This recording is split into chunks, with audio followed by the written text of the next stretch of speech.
Welcome back to Birds of a Feather. This is your daily Baltimore sports podcast. My name is Nathan Stroud, and today we're going to be going over the Orioles' 3-1 win over the Chicago White Sox. And not only was this a win today for the Orioles, but this also did secure the series sweep for the Orioles. It's always nice to go and sweep a team. It's hard. It's hard to sweep a team in baseball. It's hard to beat a team 3 or 4 times in a row in baseball because, again, there's so many games. Anything can happen. But the Orioles go and get the sweep on the road against the White Sox in Chicago. Very nice to see. This is the Orioles' 7th sweep of the season. And after today's game, there is now only 10 games remaining left this year, all of them against divisional opponents. We have a 4-game series against the Yankees starting tomorrow. Then we have a 3-game series against the Rays, and then a 3-game series against the Yankees. And that is going to be the end of the season after that final 3-game series against the Yankees on the road. So, again, season is coming to a close, unfortunately. Some people are excited that it's ending because, again, there's been a lot of stuff going on this year, and again, all of our attention is kind of turned toward 2026, which I understand. But at the same time, Orioles baseball, it did give Baltimore fans and just fans of baseball in general, and just baseball in general for any sort of fan, it really did just give them a thing to look forward to every single day. Whether a team wins or loses, it's just something to look forward to every single day. And again, we've gone over 152 games on this channel. We've gone over 152 games plus all this Ravens stuff as well. So Orioles content has been a large majority of this channel because, again, I started the show on opening day. We've gone strong all the way since. So again, I appreciate you guys again for supporting me throughout the show. Ravens content is going to be kicking in full gear. It's already kicked in full gear, but we're really going to be purely only focused on Ravens content here moving forward after this baseball season ends. So make sure to tune into that if you're interested, of course. And yeah, let's just go over this Orioles game. So going over this Orioles 3-1 win over the Chicago White Sox. The Orioles win 3-1. Their record is now at 72-80. And as I mentioned in yesterday's episode, if the Orioles win now their next 10 games of the year, which I know is hard, we're playing the Yankees for 7 of the next 10 games. It's going to be difficult, obviously. But if the Orioles win the next 10 games in a row, they will officially end the season above 500. That would be such a storybook close to this season. Do I think it's going to happen? No, I don't think it's going to happen at all, but it's just something that you can kind of watch out for, and something that we can be interested in, monitor as we go throughout these next 10 days of the year. But the Orioles win 3-1 over the White Sox. The offense did its thing. They only put up 3 runs, but it was enough because the pitching was incredible all around. Tyler Wells, Geraldo, Rico Garcia, Keegan Aiken, all of them were great in this game. The pitching was incredible. The offense did its thing. They did enough. This was a low-scoring game in general, but the Orioles were able to come out with a win. And wins like this, like the Orioles had today, wins like this, like a simple, low-scoring win, these are the games that the Orioles struggled so much to win early on in the year. And obviously, if you tuned in to yesterday's show, and if you didn't know already, the Orioles were officially eliminated from playoff contention yesterday. Like, we all knew it was going to happen for months now. We all knew that this team wasn't going to make the playoffs. But as of yesterday, they are now officially eliminated from playoff contention. I'm sure the clubhouse knew. I'm sure Tony Mansolino knew. I'm sure the players knew that there was no chance that they would have made it. But just to kind of know that it's officially gone does hit a little hard. But at the end of the day, we move forward with the season. But going over to the offense in this game, the Orioles offense had 7 total hits in this game. They got walked 5 times, had 7 hits, and they scored 3 runs off of those plate appearances. They did struggle a lot with runners in scoring position today. They had a chance to really run up the score a lot more than they did. They did leave a lot of guys on base. They left 9 guys on base. They went 1 for 11 with runners in scoring position, so not the greatest day runners in scoring position wise, but we've seen this all throughout the year. We've seen the Orioles struggle with runners in scoring position a lot this year, and they even struggled a lot at the second half of last season. So that is something that just carried over to this season. But going over the offense, Jackson Holliday goes 0 for 5 with 3 strikeouts. That is now back-to-back games that are not great for Jackson Holliday. Yesterday he went 0 for 3 with or 0 for 4, 3 strikeouts. Today he goes 0 for 5 with 3 strikeouts. So the beginning of the month of September, for at least the first half of September, Jackson Holliday was on fire. He was batting like a 350 in the month of September. He was going crazy. But these past 2 games, he does not have a hit, and he has struck out 6 times in the past 2 days, which is not ideal for Jackson Holliday. But I'm sure of these next 10 games, he's going to close out strong. And even if he doesn't go out there and go crazy over these next 10 days, he still did have a strong showing in September and is still ending it off on a high note. But Jackson Holliday did struggle a little bit today. 0 for 5 with 3 strikeouts, batting average sitting at around a 250. Jordan Westburg, obviously he came back yesterday from his month-long, stay on the injured list. He came back yesterday, didn't get a hit yesterday, but did get on base. And then today he was batting second in the lineup. He went 0 for 5 with 2 strikeouts, didn't get on base, didn't have a walk, didn't have a hit. So Jordan did struggle a little bit today. Gunnar Henderson, that is now back-to-back games with multiple hits for Gunnar. He goes 2 for 5 with a run scored. Tyler O'Neill goes 0 for 2 with 2 walks and a strikeout. Jeremiah Jackson just continues to hit the baseball. Goes 1 for 4 with an RBI. Brung in 1 of the 2 runs in this game. Kobe Mayo went 1 for 3 with a run scored. And then Dylan Beavers. Dylan Beavers, as we know, one of the Orioles' top prospects, someone that we were waiting on all year long. He's been with the roster for a little over a month now. He has been excellent in this month.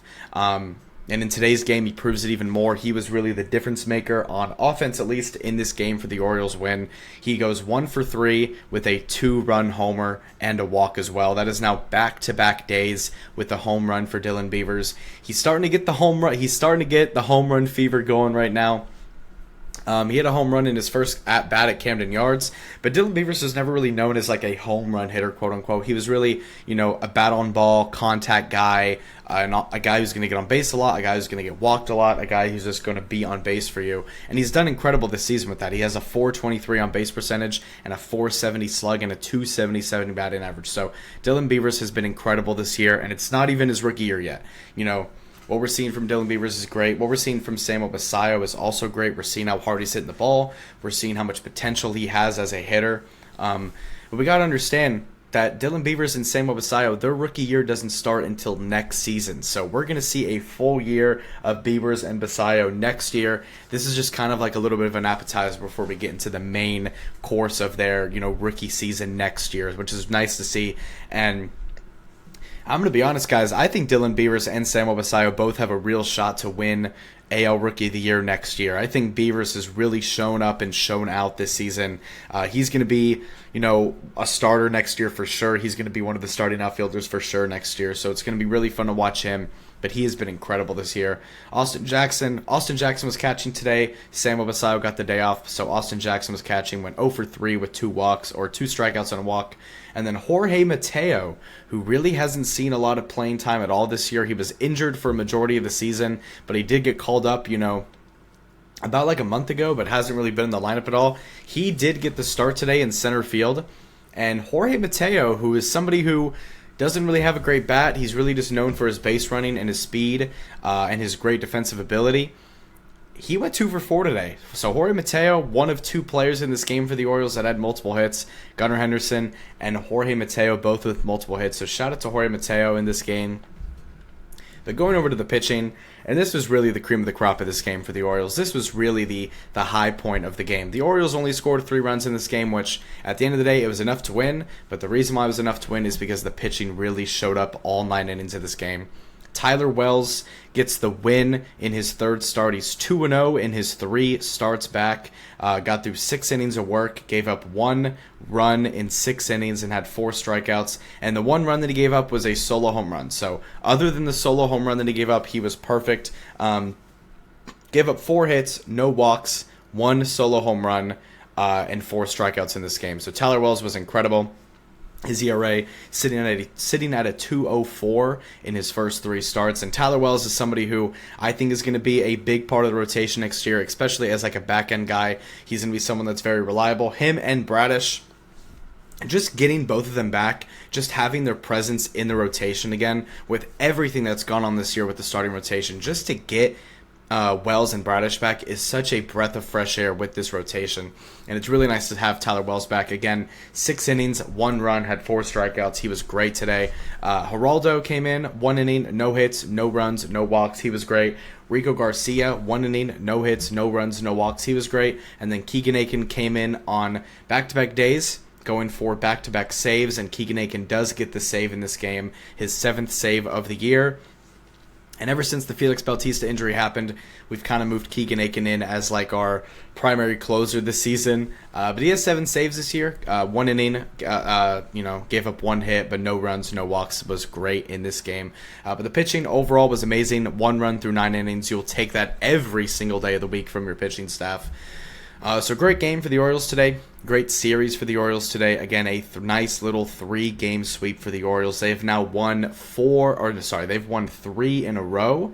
Obviously, they won 3 in a row against the White Sox here in the series. Then they got swept by the Blue Jays. But before that Blue Jays series, they won like 8 of their last 9 games before that. So overall, in the month of September, the Orioles are hot in this month overall. If we go on to go here to the month of September, the Orioles are 1-0, 2-0, 3-0, 4-0, 5-0, 5-1, 6-1, 7-1, 8-1, 8-2, 8-3, 8-4, 9-4, 10-4, 11-4. So through 15 games in the month of September, the Orioles are 11-4 through 15 games this month of September. The only losses they have are to the Dodgers and the 3-game sweep that happened against Toronto, where we lost to Toronto in that 3-game sweep. But other than that, they've won every other game. They're hot in the month of September. And again, if you're looking here on YouTube, if you're looking here at the schedule, as you can see, and for those who are listening on Spotify, obviously I'm going to explain it, but if you're seeing here, there's only 10 games remaining on the schedule. The Orioles play Thursday, or the Orioles start a new series tomorrow against the Yankees at home in Baltimore. Thursday, Friday, Saturday, Sunday, all against the Yankees, a 4-game series against the Yankees in Baltimore. Then they have a day off on Monday. Then on Tuesday, Wednesday, Thursday, they travel. They have their final series at home against Tampa. On the 23rd, 24th, 25th of September is their final homestand of the year. And then to close out the season, they go on the road on the 26th, 27th, and 28th of September on the road in New York. And then Sunday, September 28th, will be the final day of the season for the Orioles. So not this Sunday, but next Sunday will be the last day of the year, or will be the last game of the season for the Orioles. So 10 more games left. It's getting to that point now, guys. It's a little sad. It is a little sad. Tomorrow's game, though, is on Fox, which should be kind of cool. Orioles Yankees going to be Cade Povich versus Max Fried. So that is a little interesting. Cade Povich is back from the injured list. So Cade Povich going to be pitching tomorrow for the Orioles against Max Fried. Cade Povich is kind of like a Max Fried clone, except he's a lot worse, obviously, than Max Fried, but the way that he pitches, his his pitching stance and everything like that, his release is very much Max Fried based. If you just watch him, you can literally tell. So that should be fun tomorrow. Nice little series against the Yankees. And in this series against the Yankees, this 4-game one, not the one at the end of the year, but this 4-game series, it's going to be Cade Povich versus Max Fried on Thursday. Going to be Trevor Rogers versus Will Warren on Friday. So we are going to get to see Trevor Rogers back. He did have some discomfort, but he is back and ready to go. It's going to be Tomoyuki Sagano versus Carlos Rodon on Saturday. And then on Sunday, it's going to be Bradis versus Schittler on Sunday. So nice little 4-game series against the Yankees.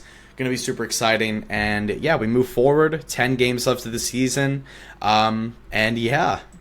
But thank you guys so much for tuning into and listening to this episode of Birds of a Feather. If you like this content, make sure to subscribe on YouTube, follow up on Spotify, make sure to like the video on YouTube as well. Also, make sure to click the link in the bio to check out the Twitter and the Instagram. I post live updates on everything on Twitter, live game reactions, game updates, just news going on in general, so make sure to give that a follow. Make sure to give the Instagram a follow as well. It's going to be in the link in the bio of whatever platform that you're listening on. Again, I appreciate all the support. There was no Ravens news today. They did not have practice today, but practice will resume tomorrow. They have Thursday, Friday, Saturday practice. And then I think maybe Sunday they have a little bit of a walkthrough because they are playing at home. So we're going to have back-to-back-to-back practices for the Ravens tomorrow through Saturday, obviously, and then we'll be going over that accordingly. Going to be going over any sort of big Ravens news. They've kind of just been chilling out, taking it slow. We do play Monday night, so we do have that extra day of the week to prepare, so which is nice. Going to be a very fun Monday Night Football game on Monday against the Lions. Going to be very high scoring. Going to be a lot of fun. And cannot wait to get into that really starting tomorrow once practice starts up for the Ravens again. So I'll see you guys tomorrow. You have a great day. Go O's, go Ravens, and I'll see y'all later. Peace out.